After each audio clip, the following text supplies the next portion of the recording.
व्यासाय विष्णुरूपाय व्यासरूपाय विष्णवे नमो वै ब्रह्मनिधये वासिष्ठाय नमो नमः। तुम कभी भी मेरा त्याग मत करना क्योंकि मैं तुम्हारी माँ हूँ।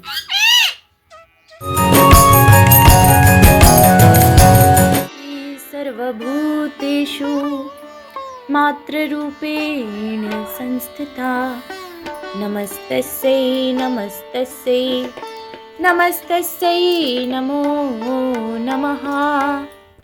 खेरमयी करुणामयी दुर्गे भवभयहारिणी सर्वेभ्यः शरणं देहि विश्वरूपे नमोस्तुते।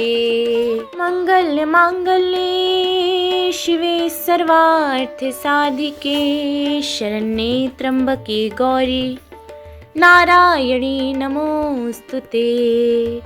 काली काली महाकाली कालिके परमेश्वरी सर्वानंद करें देवी नारायणी नमोस्तुते।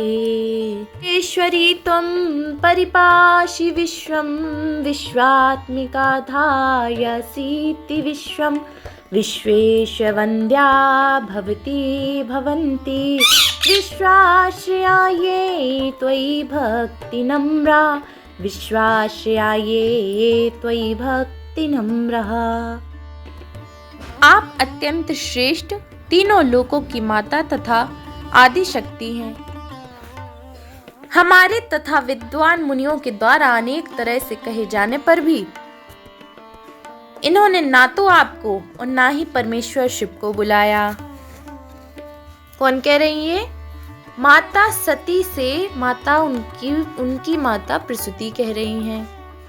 सभी देवताओं के देवता यज्ञेश्वर भगवान शिव का अपमान करके मेरे पिता समस्त देवताओं के साथ यज्ञ कर रहे हैं और कुछ भी माने, कोई कुछ भी माने, किंतु मेरा तो ऐसा निश्चय है कि इस यज्ञ की समाप्ति निर्विघ्न नहीं हो सकेगी। किसने किससे बोला? माता सती ने।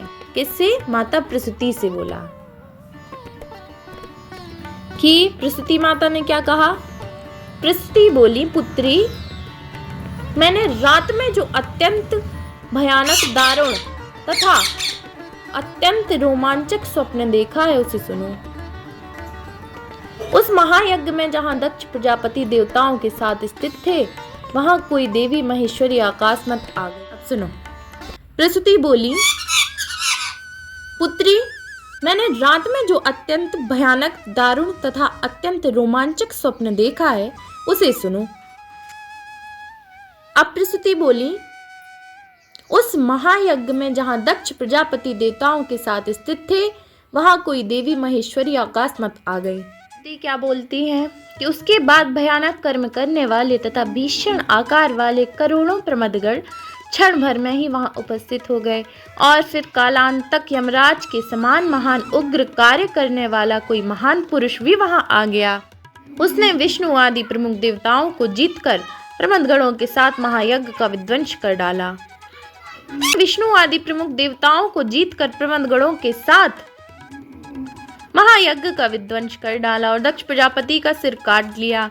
अब वे दक्ष प्रजापति मुख विहीन होकर यज्ञ कुंड के किनारे पड़े रहे। कौपीन वस्त्र धारण किए तथा जटा मुकुट से सुशोभित महान उग्र रूप वाले वे सभी प्रमदगण क्रोधित होकर उन दक्ष प्रजापति को खाने को उद्यत हो गए। अपने समस्त अंगों में भस्म लपेटे तथा हाथों में शूल पास और खड्ग धारण किए हुए वे उनका रक्त पी रहे थे, नाच रहे थे और हंस रहे थे। अपने समस्त अंगों में भस्म लपेटे तथा हाथों में शूल पास और खड्ग धारण किए हुए वे उनका रक्त पी रहे थे, नाच रहे थे और हंस रहे थे। तब दक्ष के सभी नगरवासी ऐसा देखकर व्याकुल हो उठे और रोते हुए हाहाकार करने लगे। प्रसूति क्या बोलती है? माता सती से कहती हैं कि तुम जिसकी अपनी हो। किससे कहती है? माता सती से। तुम जिसकी अपनी हो वह निश्चय ही शोक करने योग्य नहीं है, वह धन्य है और भाग्यवान है। तुम कभी भी मेरा त्याग मत करना क्योंकि मैं तुम्हारी माँ हूँ।